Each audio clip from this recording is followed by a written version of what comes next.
दोस्तों, attack helicopters किसी भी देश के हथियारों से लैस गनशिप हेलीकॉप्टर्स होते हैं जिनका मुख्य रोल दुश्मन की ग्राउंड फोर्सेस, मिलिट्री व्हीकल्स, सेना व हथियारों की तैनाती वाली लोकेशंस पर हमला करने का और अपने देश की सेना व अन्य एयरक्राफ्ट्स को सुरक्षित एस्कॉर्ट करते हुए उन्हें आगे बढ़ने में डिफेंस प्रोवाइड करना है।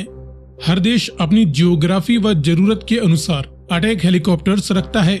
दुनिया में कई देशों के पास एक से बढ़कर एक अटैक हेलीकॉप्टर्स मौजूद हैं, जैसे American Apache 64, European Eurocopter tiger, Russian Mi-28 और भी कई हैं जो कि अपनी अपनी यूनिक एबिलिटीज के दम पर एक दूसरे से बेहतर माने जाते हैं। लेकिन इस वीडियो में हम कंपैरिजन करने वाले हैं तुर्की के T-129 AT-AK अटैक हेलीकॉप्टर और भारत की HAL द्वारा मेड LCH यानी लाइट कॉम्बैट अटैक हेलीकॉप्टर्स के बीच में। इनके मेन फीचर्स और एबिलिटीज के बीच असल कंपैरिजन करने से पहले आपके डिफेंस नॉलेज को चेक करने के लिए एक सवाल, कमोव KA-52 किस देश का अटैक हेलीकॉप्टर है, USA या रशिया? अगर आपको इसका जवाब मालूम है तो कमेंट में लिखकर बताएं। साथ ही जानकारी पसंद आए तो वीडियो को लाइक एंड शेयर करते हुए चैनल को सब्सक्राइब करना ना भूलें। अब चलिए शुरू करते हैं। दोनों ही अटैक हेलियोस के beach side by side comparison करने से पहले आइए जानते हैं इनके बारे में।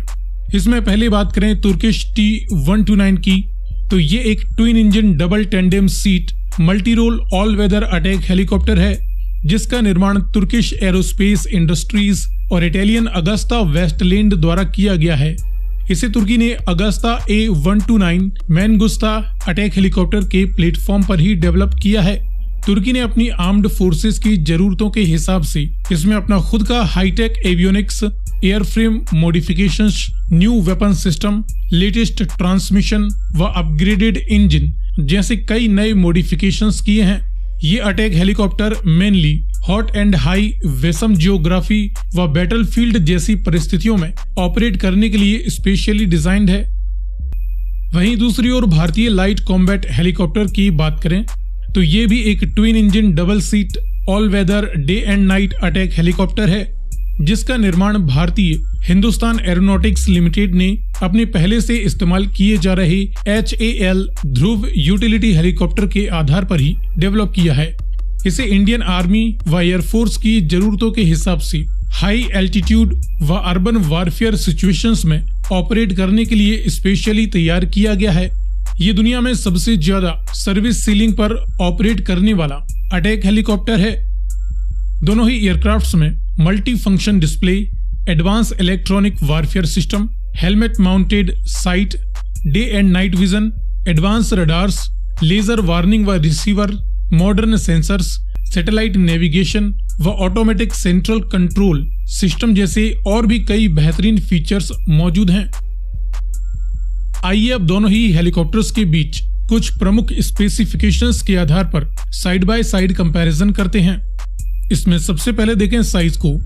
यहाँ पर LCH की लंबाई 15.8 मीटर है, ऊंचाई 4.7 मीटर है और इसकी टोटल विंग स्पैन यानी विड्थ 4.6 मीटर तक पहुंच जाता है। तो वहीं T-129 की लंबाई LCH से कम 14.4 मीटर, ऊंचाई भी कम है 3.4 मीटर व चौड़ाई भी 3.5 मीटर ही है। LCH में टोटल 4 रोटर ब्लेड्स हैं और इसका टोटल रोटर डायमीटर 13.3 मीटर का होता है। लेकिन T-129 में 5 रोटर ब्लेड्स हैं और इसका टोटल रोटर डायमीटर 11.9 मीटर का होता है। इसके बाद दोनों ही अटैक हेलीकॉप्टर्स की कैपेसिटी देखें तो LCH और T-129 दोनों ही डबल सीट अटैक हेलीकॉप्टर हैं जिसमें 2 क्रू मेंबर्स की जगह होती है। LCH का एम्प्टी यानी खाली वजन 2250 किलोग्राम है, तो वहीं T-129 का एम्प्टी वेट 2350 किलोग्राम है। लेकिन मैक्सिमम टेक ऑफ वेट की बात करें, अधिक से अधिक वजन लेकर टेक ऑफ करने की क्षमता, तो LCH 5800 किलोग्राम तक का मैक्सिमम वेट लेके भी टेक ऑफ कर सकता है। T-129 5065 किलोग्राम का मैक्सिमम टेक ऑफ वेट वाला अटैक एयरक्राफ्ट है। इस वेट में अगर पेलोड यानी हथियारों के वजन की बात करें तो LCH 1750 किलोग्राम तक का पेलोड कैरी कर सकता है, लेकिन T-129 केवल 1200 किलोग्राम की समथिंग ही पेलोड कैरी कर सकता है। तो इस प्रकार साइज और कैपेसिटी में LCH T129 पर भारी साबित होता है। इसके बाद इंजन पावर की बात करें तो दोनों ही हेलीकॉप्टर्स डबल इंजन वाले अटैक हेलीकॉप्टर्स हैं। LCH में 2 टर्बोमेका शक्ति 1H1 टर्बो शाफ्ट इंजन का इस्तेमाल किया गया है।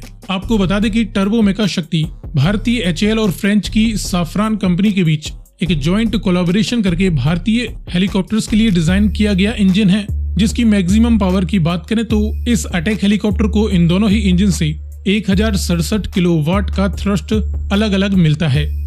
वहीं T129 की बात करें तो इसमें इस्तेमाल किया जाता है light helicopter turbine engine company का CTS 800-4A turbo shaft engine.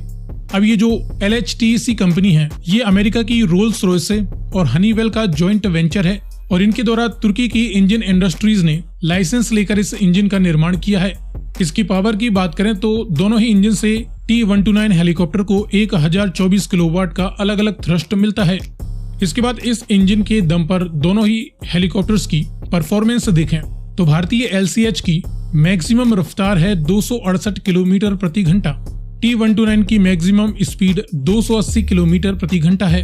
Fully loaded condition में कॉम्बैट रेंज की बात करें तो LCH 550 किलोमीटर की दूरी तक कॉम्बैट मिशंस को अंजाम दे सकता है। T129 537 किलोमीटर की दूरी तक कॉम्बैट मिशंस को अंजाम दे सकता है। सर्विस सीलिंग की बात करें तो LCH मैक्सिमम 6500 मीटर की ऊंचाई तक ऑपरेट कर सकता है। ये दुनिया में सबसे अधिक ऊंचाई तक ऑपरेट करने वाला हाई एल्टीट्यूड अटैक हेलीकॉप्टर है। T129 अधिकतम 4570 मीटर की ऊंचाई तक ऑपरेट कर सकता है। रेट ऑफ क्लाइंब यानी ऊपर की ओर गति करने की दर LCH 12 मीटर प्रति सेकंड की रफ्तार से ऊपर की ओर चढ़ सकता है। T129 13.2 मीटर प्रति सेकंड की रफ्तार से ऊपर की ओर चढ़ सकता है। एंड्योरेंस की बात करें तो LCH लगातार 3 घंटे 10 मिनट तक ऑपरेशंस को अंजाम दे सकता है। T129 भी करीबन 3 घंटे तक ही ऑपरेशंस को अंजाम लगातार दे सकता है। इसके बाद आर्मामेंट्स यानी हथियारों के लिए दोनों ही अटैक हेलीकॉप्टर्स में 4 हार्ड पॉइंट्स दिए गए हैं, जिन पे ये अलग अलग प्रकार की मिसाइलें, रॉकेट्स व बॉम्ब्स माउंट कर सकते हैं। इनके अलावा HAL पर माउंट की गई है एक French 20 mm M621 single barrel cannon gun जो कि 800 राउंड्स प्रति मिनट फायर कर सकती है। T129 पर माउंटेड है एक American 20 mm 3 barrelled rotary cannon gun जो कि 500 राउंड्स प्रति मिनट की दर से फायर कर सकती है। दोनों ही हेलीकॉप्टर्स पर मिसाइल रॉकेट्स व बॉम्ब्स में HAL से 48 लेजर गाइडेड रॉकेट्स फायर किए जा सकते हैं या 8 मिस्ट्रल एयर टू एयर मिसाइलें हवाई टारगेट्स के लिए दागी जा सकती हैं। ये दुश्मन के स्लो मूविंग व छोटे बड़े UAV ड्रोन्स को भी निशाना बना सकता है। इसके अलावा 8 हेलिना नाग एंटी टैंक गाइडेड मिसाइलें फायर की जा सकती हैं। बॉम्ब्स में ये cluster bombs, unguided gravity bombs व ग्रेनेड लॉन्चर्स आदि भी फायर कर सकता है।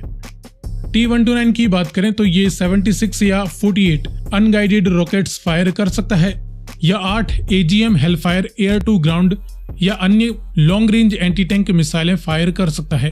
इसके अलावा 16 एंटी आर्मर्ड मिसाइलें भी दाग सकता है। वहीं 8 एयर टू एयर स्टेंजर या 2 साइड वाइंडर मिसाइलें दाग सकता है। ये 294 किलोग्राम के 2 एक्सप्लोजिव ड्रॉप टैंक्स भी कैरी कर सकता है। दोनों ही हेलीकॉप्टर्स अपने अपने डिफेंस के लिए फ्लायर्स भी छोड़ सकते हैं। दोनों ही एयरक्राफ्ट्स में सेमी स्टेल्थ तकनीक का भी इस्तेमाल किया गया है, लेकिन HAL पर डिजिटल कैमोफ्लेज फीचर भी मौजूद है।